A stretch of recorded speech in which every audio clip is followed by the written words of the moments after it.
happy Monday. So, a couple of things.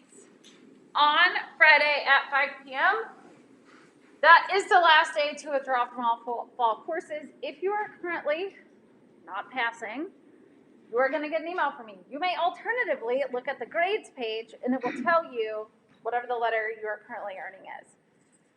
If you go in there and use the predict a grade, whatever that thing is called, there are a couple of things to note. One, make sure that you are mentally tabulating that there's too many exams left. One of them will drop, one of your lowest scores. But that's currently not set up in Canvas. That will happen around Thanksgiving, just to kind of help you as we go into the holidays. So mini exam 5 is the 15th. It will cover Electron configuration, chapter 7, which we will finish today, and however much of 8 we get through on Wednesday, same as they always have. On mini exam 6 and Chem and Life 3 are due December 1. A couple of things. As we think about the end of the semester, some of you have noticed by now that your ALEKS objectives, frankly, go in and out of your pie. In your pie, if you're like, okay, every week I get a 10 out of 10, and then I take my knowledge check, and then it says something, and I don't care, and I move on. Fair point. When you sign in, you go to the modules page, click ALEKS, click load in a new tab, then it shows up, and it says, like, welcome, and then your name, and then it shows you the graphic with pie pieces and a number in the middle, right? That number in the middle, if it is a percentage, so it can either be the number of objectives that you've learned or a percentage. If it is a percentage, that percent corresponds to your ALEKS pie. At the end of the semester, I think our final is on Wednesday the 15th. At that time, I'm going to pull these scores. You need to have learned all 100% of them. I think there's like 140. Most of you should be probably in the 100-ish range. Should probably be around 70, give or take. That percent number is worth 100 points. So you can kind of calculate where you are. So if things are coming in and out of your pie, which is totally possible, but what you've realized is it is the worksheet table or the calculating limiting reactants in a solution, the one that's very difficult, you can leave those alone until Thanksgiving break. ALEKS will basically bring it in, bring it out every time, so you can leave it alone because your pie is only analyzed at the end of the semester. So, a couple of things. If you look back historically and you are missing a substantial amount, you will have had all semester. So when I pull final grades from ALEKS, and you email me saying, but Dr. Malcolm, if you let me finish my ALEKS, I'll pass this course. I'll say you had all semester. And I will not feel great about it, but that is the answer. So you can decide, I do not care, I'm done with ALEKS. That's your choice. But at the end of the semester, I'm going to pull that pie completion score, so it should be pretty close to 100%. So there's that information. There will be an open pie. I was in there today, I think, looking for something else. It's not set up the way I thought it would be over Thanksgiving. I will adjust that accordingly. It will basically, the details for that will be on Wednesday. What days will be open pie? Open pie means you have access to everything. So the last week of school, your objectives will be due that Friday, and then you will have open pie for the remainder until the final starts. So open pie means you have access to everything. There are no restrictions, which is different than the alternative. Sometimes, if you finish all of your objectives, it will still lock you out of things that they think you have to learn in order. During open pie, there are no locks. All the doors are open. You may go into anything that you'd like. Any questions about this information? Yeah. So let's say like we did ALEKS one week and like we got it right, but in the objective knowledge check we got it wrong, so then ALEKS took it away. Do we still get credit for doing it that week? Yes. Okay. So the question is, hold on, my computer's making weird noises. Make sure it's actually still recording. The question is, if you, let's say you did all of your objectives last week, had a knowledge check, then it took them all away. You still got a 10 out of 10 last week, but you should learn them for the final shebang at the end of the semester. So that's the difference with those. Other questions? We do have class the Monday of Thanksgiving week. Please attend. I'll be very depressed if it's just me and my laptop. There aren't that many of you in here. I don't want to beg you to come, but please. All right.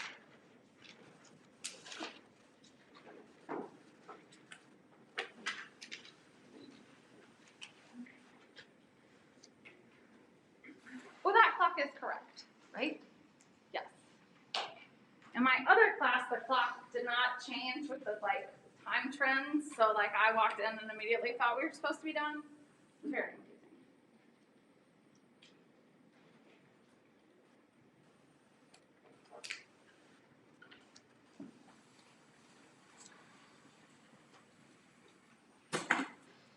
So today we are going to complete Chapter 7.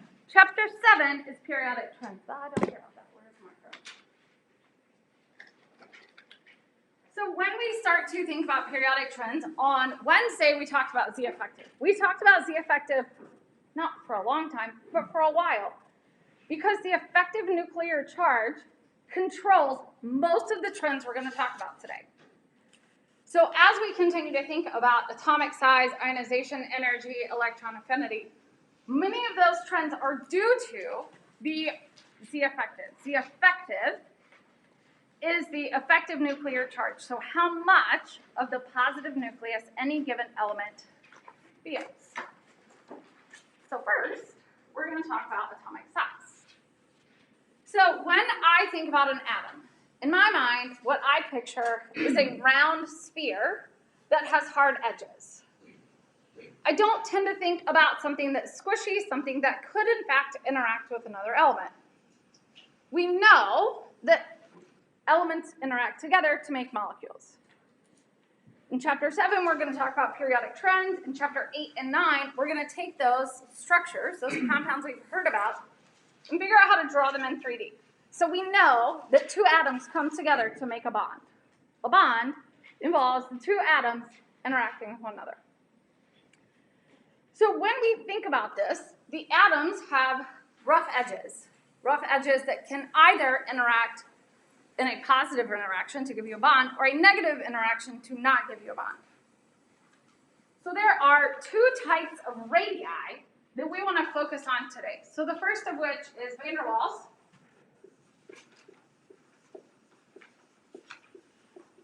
Or we could think about this as the non-bonding. And so when we think about this, the radius is the distance between the nuclei and the edge of the sphere. These are calculated. So basically, how far apart two nuclei are in an atomic collision. And so these tend to be the van der Waals, or the non-bonding is larger than the bonding. You can think about this as the outer sphere. When we think or see molecular images of either proteins or small molecules, where they look kind of like a bubble font, that is the van der Waals radius. So if you see images, for those of you who are medical field or future medical field adjacent, when we think about drugs, healthy drugs, any kind of drugs, when they interact in a pocket of a protein, they show that as the van der Waals interaction. Because they're thinking about how do those two things fit together. We want to think about them with including the edges of all of these atoms. So for Gen Chem 1, we're mostly going to focus on the bonding atomic radius.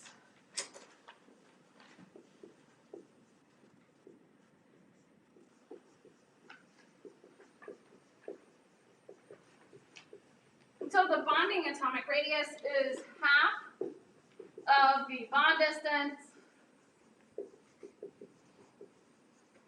between two atoms of the same element. So if we know that a hydrogen-hydrogen bond has some value, we can, the part that a single hydrogen is half of that distance between a hydrogen-hydrogen. And so this is smaller than van der Waals. And when we talk about the atomic radii trend, we mostly think about the bonding radius.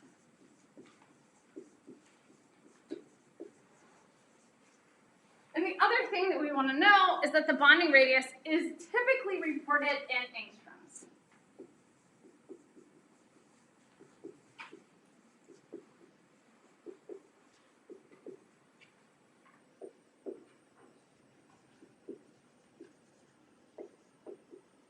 And angstroms are an A with what looks like a hat on top of it, so it's an A basically with a 0 on the top.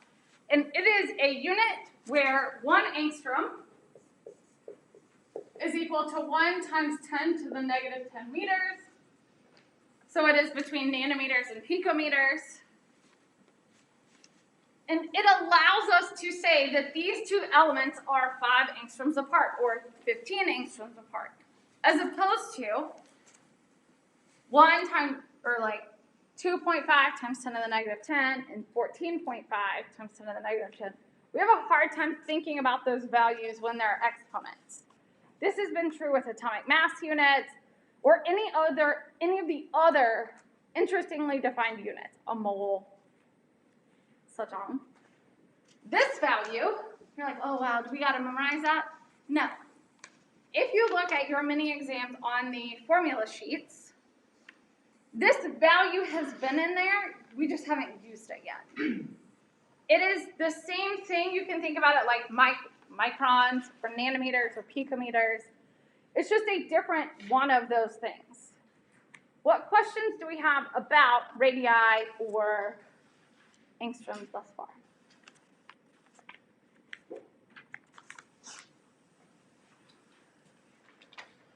So one way that we can think about the atomic radius is to run calculations like this. Two hypothetical elements, x and y, form xy2 with the structure y connected to x connected to y. The XX bond is 2.04 angstroms, and the YY bond distance is 1.86 angstroms. What is the predicted bond distance between x and y and xy2? So first, we kind of look at this and feel overwhelmed. It's a fair point. Today, this is going to change in a few days. We don't know how to go from xy2 to a structure. So in this case, it tells you. But in this structure, it looks like y is connected to x, which is connected to y. And we're being asked, how long is this bond? And so once we know what we'd like to know, what do we know? We know that XX is 2.04 angstroms, and the YY bond is 1.68 angstroms. So it's asking us to calculate this distance. What we know is that half of the XX bond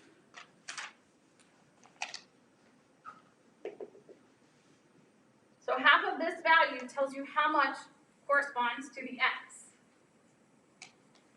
And half of this value gives you what part corresponds to the Y. So in this case, we have 1/2 of the bond, in this case we'll say XX, plus 1/2 of the bond YY, gives you the XY bond. So in this case, 1/2 of 2.04 plus 1/2 of 1.68, and that's going to give you 1.86 angstroms is the bond length. So when we think about the calculations of these bond lengths, as long as we are provided the XX or the YY value, well, we have to get both, then we can go ahead and calculate the bond lengths.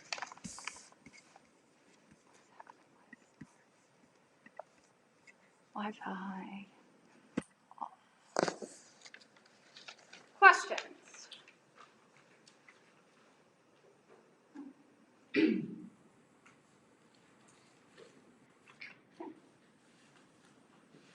On an exam, you will be provided both of these values, and X and Y would be real elements.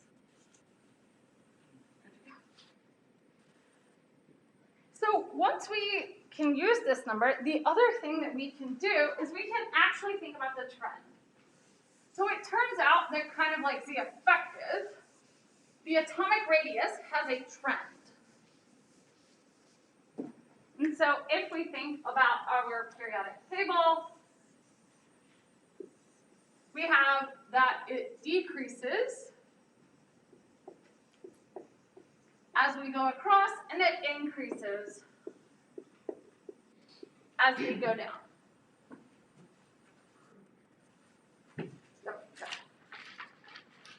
So if we think about this, as we go down, n increases from n equals 1 to 2 to 3 to 4 all the way to 7. And so the increasing n pushes you further and further from the nucleus. So the reason it increases as you go down is due to the fact that the shells get further and further apart from the nucleus. It decreases as you go across due to increasing Z effective. And so it tightens the incomplete orbitals. What questions do we have about this trend?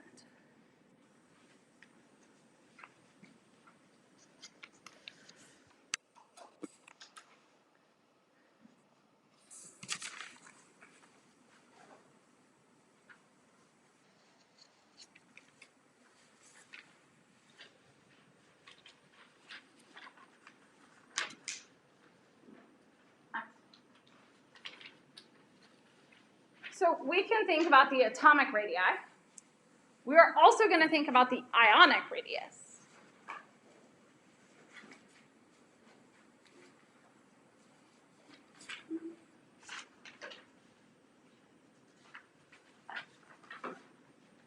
So in this case, we can think about the anion, negative.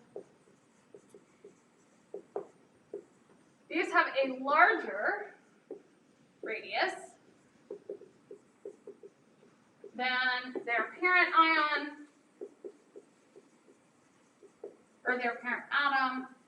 So Cl minus is greater than Cl due to decreasing Z effective. Because as you continue to add additional negative charges, it overwhelms the charge of the nucleus. So you end up having a larger atom for really two reasons. One, once you have a overwhelmingly negative, the electrons start to repel each other. Electrons need more space, so they basically start to spread out a little. Z effective doesn't hold them in as well because the nucleus is less charged than the overall charge of the atom. Conversely, or similarly, when we look at cations, these are positive. These are smaller than the parent due to increasing, typically substantially, Z effective. So we can think that sodium is greater than sodium plus. So when we think about atomic trends of ions, it turns out that we can't really compare. You can make some comparisons between maybe down a row or across a column, but it turns out that it is actually really difficult to make general sweeping trends about ions, because they start to change, whether it matters if you're going into a new orbital or a new shell or any of these things. But when we want to think about looking at periodic trends for ions, it turns out that what we can look at is something called an isoelectric series. So an isoelectric series is a group of atoms that have the same number of electrons. So if you look at oxygen, fluorine, sodium, magnesium, and aluminum, they all have the same number of electrons as neon. So all of them have the same number, whether you gained or lost some in order to get there. And so we can actually look at this and say, okay, we can rank them, provided they all have the same number of electrons. We can rank them by size, because there's a way to orient those. And so in this case, the anions are the largest, the cations are the smallest, and then you rank them in terms of changing number of protons, or atomic number, or whatever it is you think about. So in this case, the O2 minus is the largest, and aluminum 3 plus is the smallest.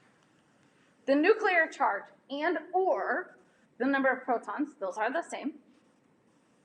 So you can basically rank these in the order in which you find them in the periodic table, from the most negative to the most positive, and that will give you the isoelectric series in terms of, in this case, O2 is largest, Al3 is minus, in that case, decreasing atomic size. Questions about atomic isoelectric series? Yeah. So it's, the negative is bigger because the electrons are being added, but then the positive is smaller because the electrons are being subtracted. Yes. So that's the trend for like general. For any set of, I don't want to say elements, but with atomic size, I can ask you a couple of things. One, we can do the calculation like we did the X, Y, that calculation. We can rank based on non-ionic radius, or we can look at isoelectric series. There aren't that many. You can really just follow the trend and that gets you there. But for ions, the trends are not as clear because there are additional factors. So you can't typically just pick like 10 elements and be like, which one of these are that? I mean, you can, it just doesn't work. So that would be silly. Other questions? So we have some examples. So arrange the ions in order of decreasing size, and for the bottom, which of these ions is the largest?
have answers for both?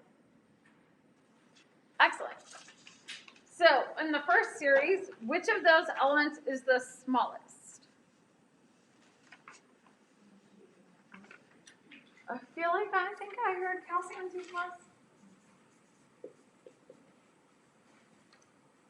Thank you. So from here, which of these is the largest? Oh, I heard that one loud and clear. We have a sulfur 2-. So from here, we can basically put the rest in the middle, arrange K+ and Cl-. What questions do we have about this example, if any? It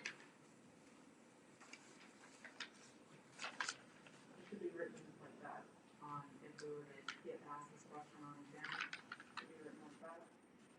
You can do this. You could have flipped this as long as I always think of them as alligator mouth. That's just like my own life. As long as your greater than, less than signs go in the right direction. If these make you nervous that you're going to put them in the wrong direction, you alternatively could have said Ca2+, K+, Cl-, S2-, small, large. Or any version of this. But I would like, if you choose not to use the gator mouth, I need some indication that you know which one is the biggest or the smallest, because otherwise I want to award points, but if you just throw up a list of elements, I need something that tells me that you know where we're going. Okay, so I don't know when my brain did it, like, so I put them in the right order, but the alchemist, I thought it was decreasing going down, so like I put the largest as the S2, and then the So yours is basically flipped. right. That is equally correct. As long, now Alex might have a different opinion, but I myself can look at those in either direction and see that you rank them from smallest to largest. It is equally true. I do not care if you do largest to smallest or something else. Yeah. So the trend is going to the right, like on the periodic table. So, but these are all ions, so they follow the isoelectric series trend. It's okay. Did you have a question? Any other question? Excellent. So, which of these is the largest? Calcium 2+, cesium+, or yttrium 3+? Cesium. Why? I hear some murmurs of it's at the bottom and it only is +1. Both of those are correct. And you need both of those answers in this case. So in this case, it would be very difficult for you to arrange them without thinking about the N equals shells. And basically because cesium is lower, it is the largest of these ions.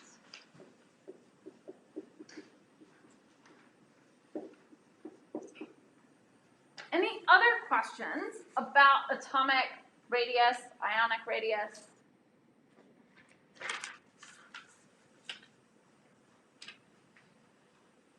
So all year, all semester, we have talked about, hey, we've got a plus ion, we've got a minus ion, we've got all this stuff going on.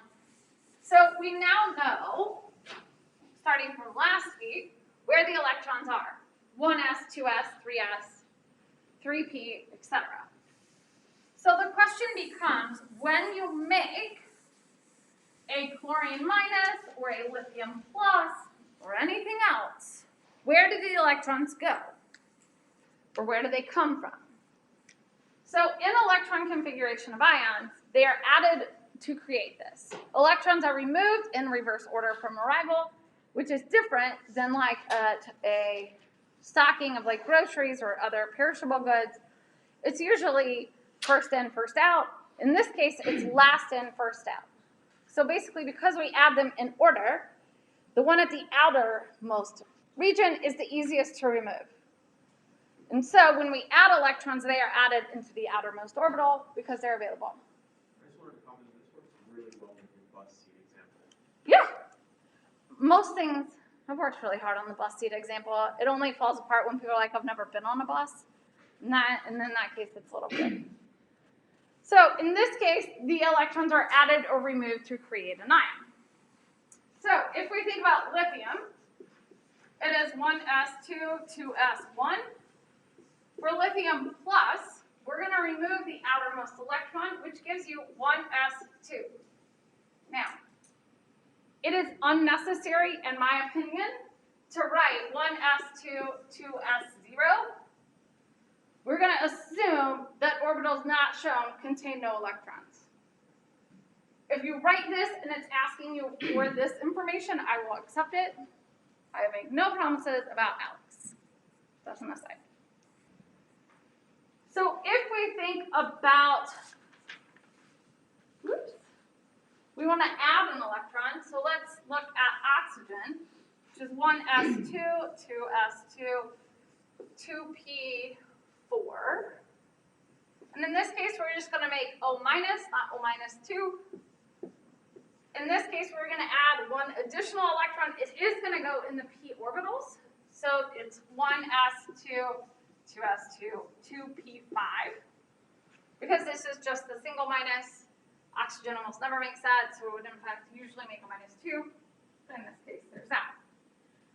For s and p block elements, in a non-shocking twist, they're going to follow the rules. The transition metal and d block elements have never followed the rules. They will never follow rules. They make their own rules. So what happens when we think about iron or any other transition metal? So if we have iron, using the noble gas configuration, we get argon, 4s2, 3d6. So in this case, if we look at Fe2+, following the rules that I just told you, we should remove the d electrons because they were the last ones entered.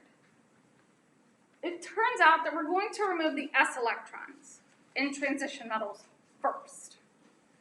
And we are going to do that because they are in fact the outermost orbital. So the 3d and the 4s, or the 4d and the 5s, kind of do this.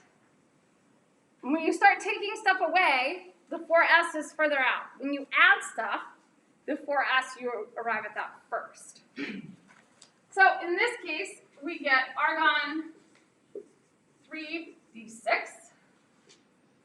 If you were to create Fe3+, which we also know exists, you remove any and all of the s electrons first. So then you add argon 3d5. Questions about the electron configuration of ions?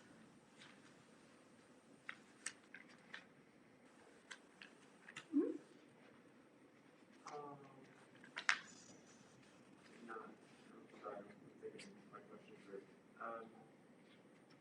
Once you reach a certain point in far enough down on the table, you would also have to shift your f orbitals before the d as well, right?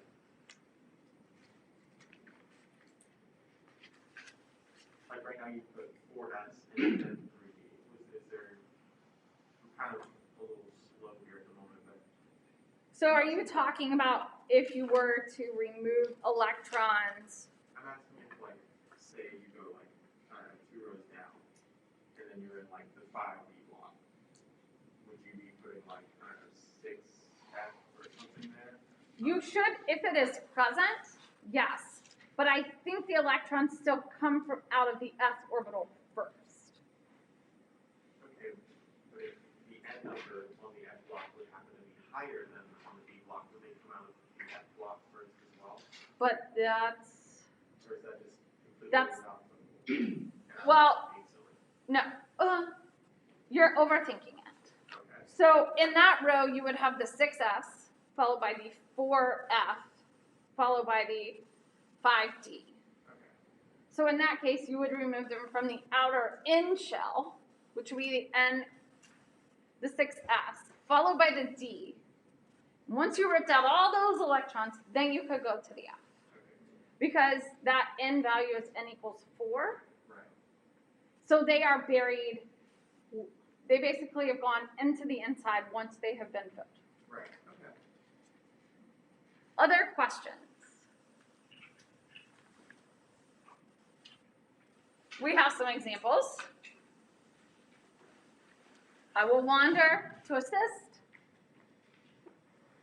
You have 5 minutes. If you are doing something else, I'm gonna find out when I walk around.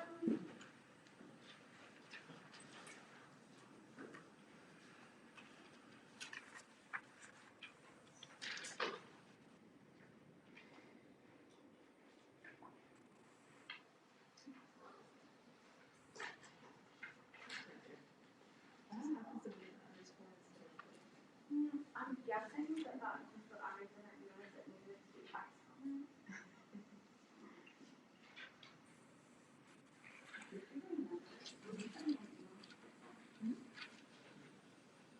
Because I will not, and then we'll have the same conversation after the next one. Okay.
So,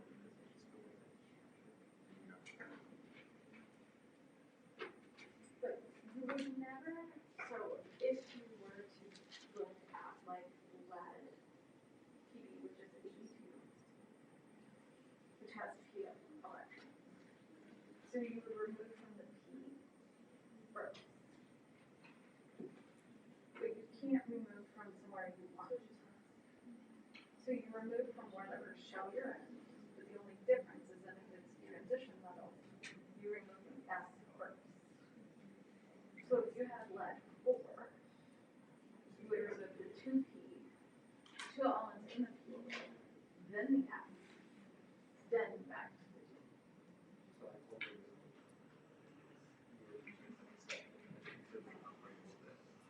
Yes. Well, so it's whatever it is. So if you pull out of whatever orbital it is, it goes back across the end shell. So from here, it wouldn't go directly to the P. It would block that.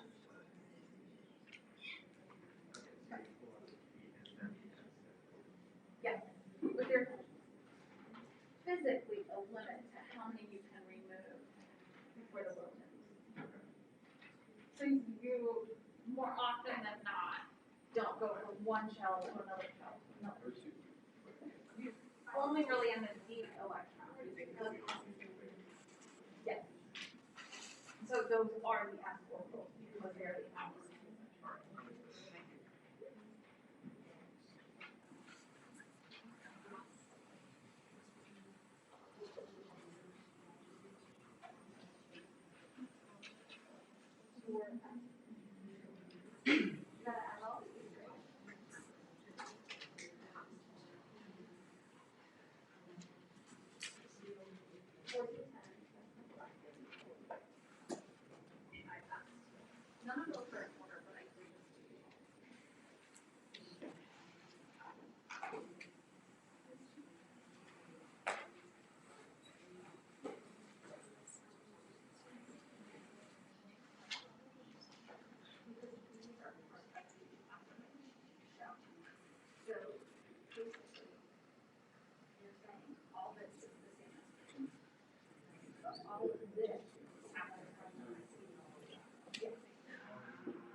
we are gonna start with our 10 first, then we'll go to 10 2 plus. We have krypton, 5s2, 4d10, 5p2, which turns into Sn2 plus. So we remove the outer two electrons, which in this case are the p.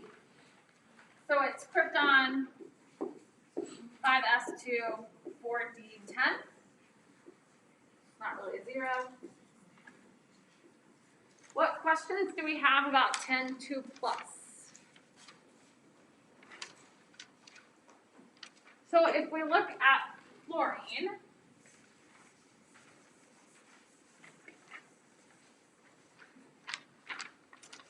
Okay, so I think, for the direction, I went to write 5p0, would I lose points for that? From this? no. Okay. But I don't know what Alex will do. Okay. So for F minus, if you choose to use the noble gas configuration, which saves you one step because it's helium, the final answer for that would be 1s2 or helium 2s2 2p6. You cannot just write neon as the answer for the noble gas there. Because F minus looks a lot like neon, but it turns out that the noble gas core has to be from the one above. In order to show that the octet, which we haven't talked about, is fully occupied. We'll talk about that on Wednesday. It's just a preview. Kind of sync stuff up. For cobalt 3 plus, we have R1, 3d6, because we started with the 4s2, 3d7. And last but certainly not least, we have sulfur 2 minus. We have the inner core of neon, 3s2, 3p6. What questions do we have about electron configuration of ions? How come we didn't have to put helium brackets in front of it? I felt that you could have. Oh. I just didn't because it didn't save me any time. I will always accept the long version. If I ask for the long version and you give the short version, you're in trouble. Not in trouble, just less or no credit. So,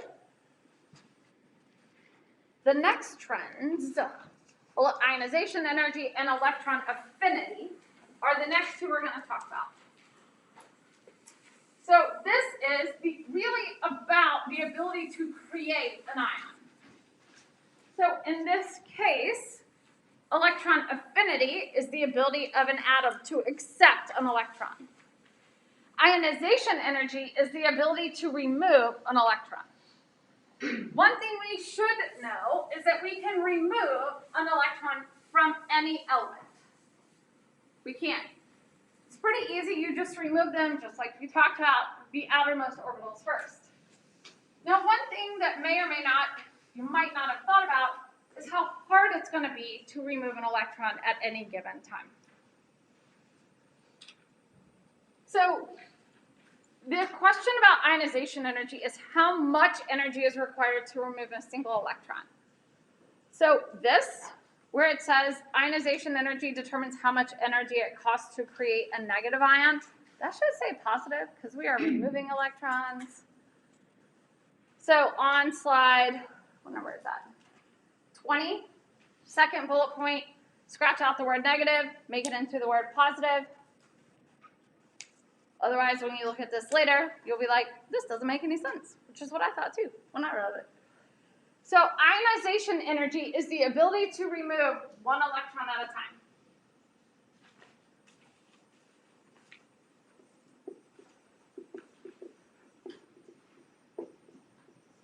And ER. There we go. So it tends to be IN, where N is the electron removed. And so I is the ionization. So we can think about the I1, I2, I3, I4. So the first ionization, so I1, is the removal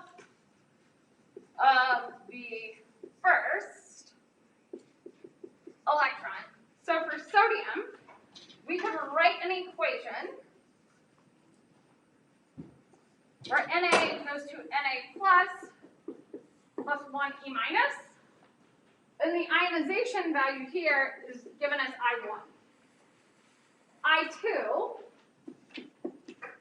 is the removal of the second electron to where Na plus goes to Na2 plus 1 E minus, and this, the value is provided as I2. So ionization is successive. We remove one at a time. So if you make cobalt 3 plus, you didn't go from cobalt to 3 plus by just ripping 3 electrons off. You went cobalt to cobalt 1, cobalt plus 1, plus 2, plus 3. So they are successive in this case. So one of the things we kind of want to think about is, one, most of you are like, sounds interesting. How am I going to see this on the mini exam? Fair. So the reality is that the ionization energies are different and unique for every element. Because it matters how close to the nucleus you are. What is the charge? What does it look like? So on this slide, which is slide 21, we see a table. This table gives you the successive ionization energies for different elements. So if we look at aluminum, I1 has a value of 578 kilojoules. I2 is 1817. I3 is 2745 kilojoules. And I4 is 11,577. So what I and Alex are going to ask you to do is you will be provided either a table, or Alex is going to give you a bar graph, so I'll show you what that looks like in a second, and ask you to say, figure out what element this is. Now, at first glance, that seems like an insane task. But if I tell you, out of these 5 elements, so 1, you cannot determine this for the whole periodic table. That's crazy. But if I say, it's a 3rd period element, now you can start to think about that. So a 3rd period basically means n equals 3, 4th, 5th, etc. So in this case, if you remove the first one, it costs 578 joules of energy. The second one is 1800, followed by 2700. So these gaps are roughly the same, right? 500 to 1800 or 1800 to 2700. The distance between those is the same. However, this is approximately a bajillion times more than that. When we think about aluminum, this is to create aluminum plus 1, aluminum 2 plus, aluminum 3 plus, or aluminum 4 plus. Aluminum 3 plus creates the noble gas, correct? So in this case, in order to create aluminum 4 plus, we're going to destroy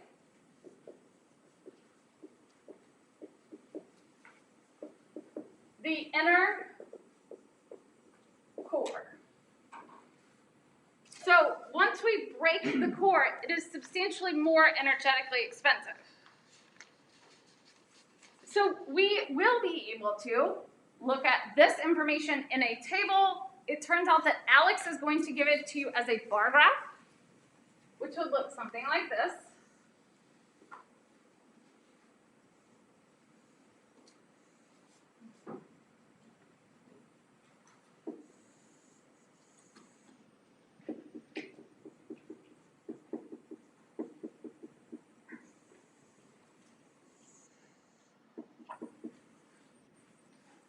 So what you can see is that these values correspond to these, where on the y-axis it would be kilojoules. So you're looking for the time when you see this substantial gap between the two, and this corresponds to the destruction of the inner core. So you can identify the element where the previous one, this breaks the core, this one is the noble gas configuration.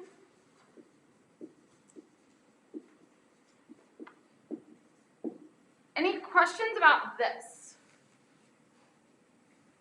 So you were saying we're gonna get the values, we just have to determine what element it is. Yes. Like we don't have to remember the values. No. The question is, do I need to learn the values? Absolutely not.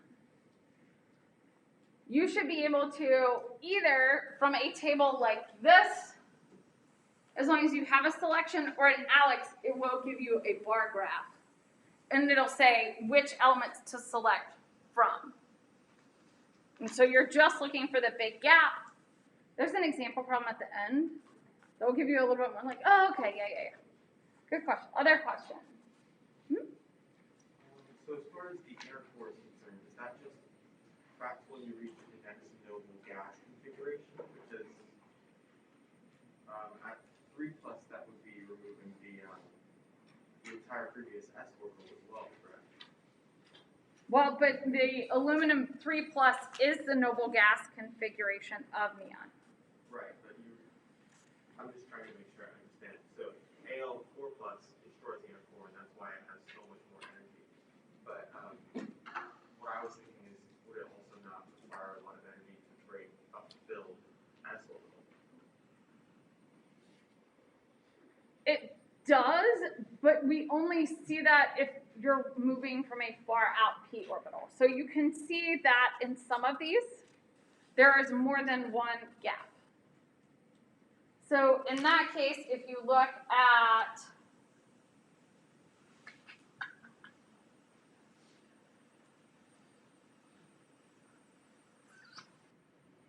there is, but it's just not the same size, to be quite honest. So when you identify these, in the case of aluminum, when you remove one and then you move into the s orbital, it's not the same large gap. So you can't use the s orbital as a place to try to figure that out. And so in this case, we're really just going to look at S and P block elements. And if you ever are like, I don't know which one to do, write out the electron configuration for each of these, and it will make, if you write it out, what you'll see is that this ends with the 2p6, and this is a 2p5. So it's when you start taking electrons out of something that is on the inside that's a problem. So trends for ionization. So I1 can be compared. None of the others can. So you can either look at I1 across the periodic table, or you can look at an ionization series for a given element. So in general, I1 increases across the row in a periodic table, and it generally decreases down a column.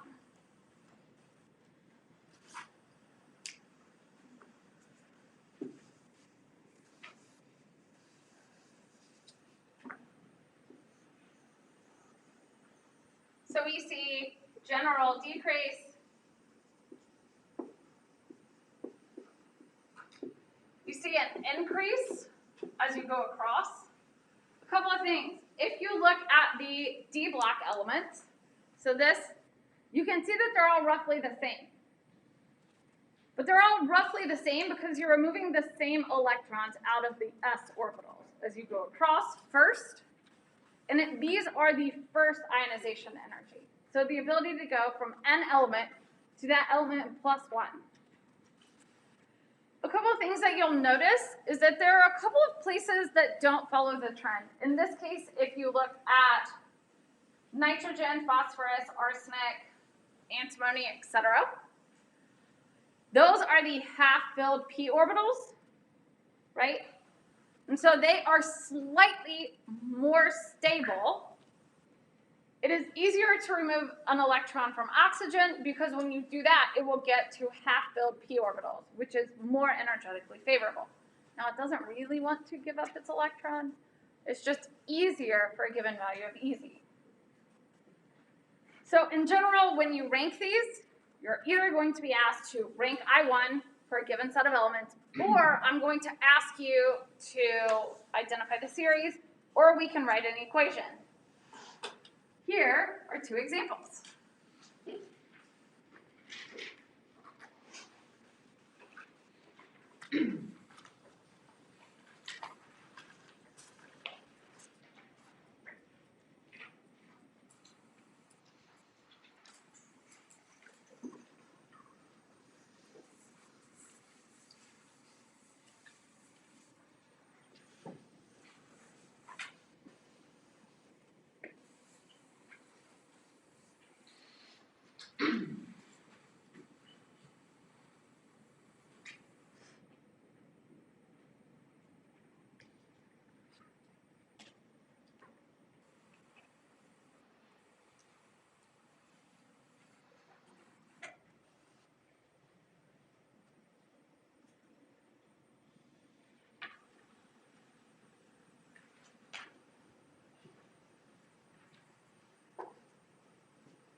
How's it coming? Fantastic. So which of these has the smallest I1? Potassium. So we go potassium, sodium, phosphorus, argon, neon. Any questions about this ranking in terms of increasing I1?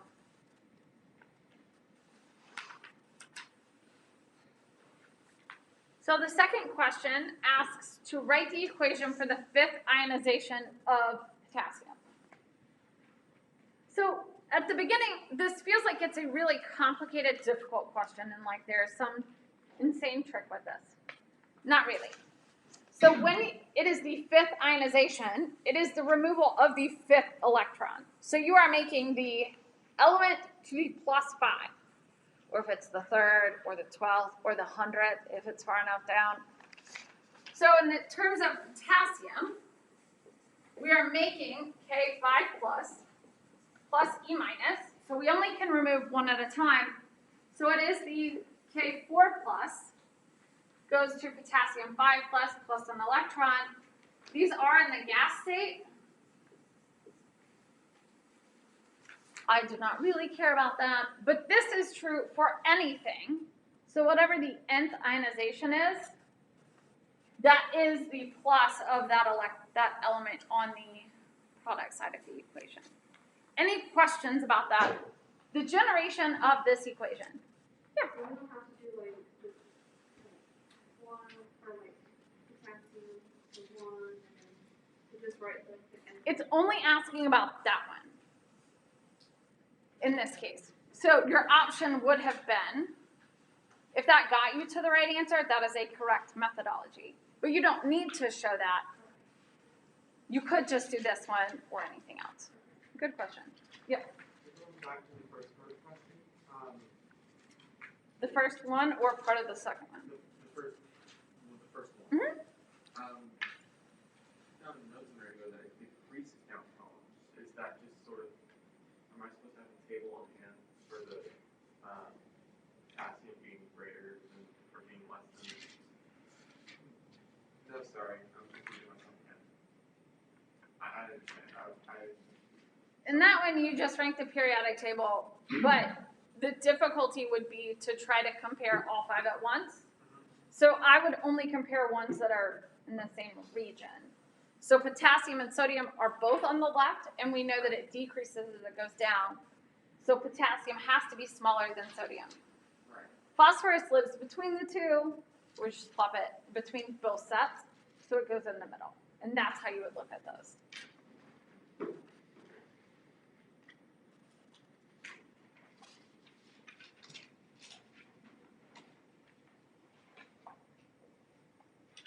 So the last trend in chapter 7, there is one in chapter 8. But the last thing we're going to think about today is electron affinity. An electron affinity is the energy required to attach an electron, or the change in energy when an atom becomes an anion. Some elements, such as fluorine, very much or frequently found as a negative ion. Fluorine is really almost always found as F-. It is known as an electron scavenger. If you have fluorine, it will suck the electrons out of the air, which makes it kind of dangerous, but not that dangerous. So when we look at this graphic in the lower corner is, in fact, the electron affinity values for the S and the P block elements. It doesn't really, so in transition metals, they have a positive electron affinity. They will not absorb an electron.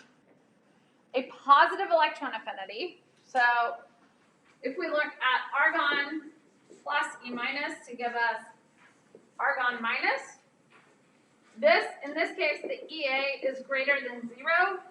This means that as soon as argon minus is formed, it basically dumps the electron to go back to argon, the whole molecule.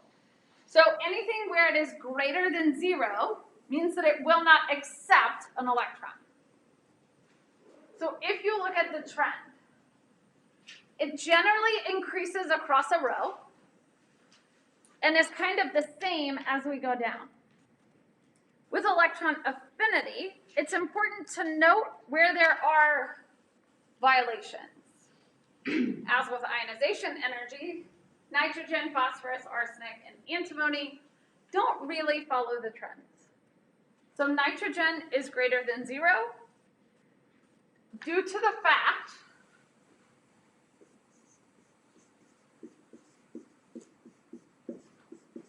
that its electron configuration is this, and that by accepting an electron, it would unbalance their p orbitals. It's the same reason that it's slightly more difficult to remove an electron from nitrogen, because it really wants to keep those 3 p orbitals, 1 electron in each. So in terms of electron affinity, the trends are very simple. It doesn't change as you go down. It mostly increases across a row. So we can really just rank these and or write the equations like we did for potassium. Questions about periodic trends? So what did you 0 represent again? Just like the charge? The EA is greater than 0. It means it's positive. So if you look at this chart, most of those values are negative or greater than 0. So greater than 0 means it's unstable, frankly. So when I write these, I always try to make sure it is unambiguous, because if you say it has the highest electron affinity, a positive number is greater than a negative number. So when I ask which of these has the strongest, I'm asking for the greatest negative number, if that makes sense. No. It's okay. So in this case, for this, if I ask you to rank them from the strongest electron affinity to the weakest, the strongest is the most negative number. Because these are, you can think about them like delta H values. where it is exothermic for it to accept the negative values mean that it prefers to be negative.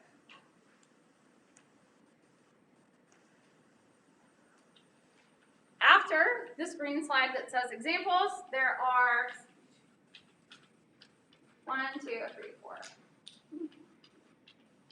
4 pages with many questions of examples that you should do.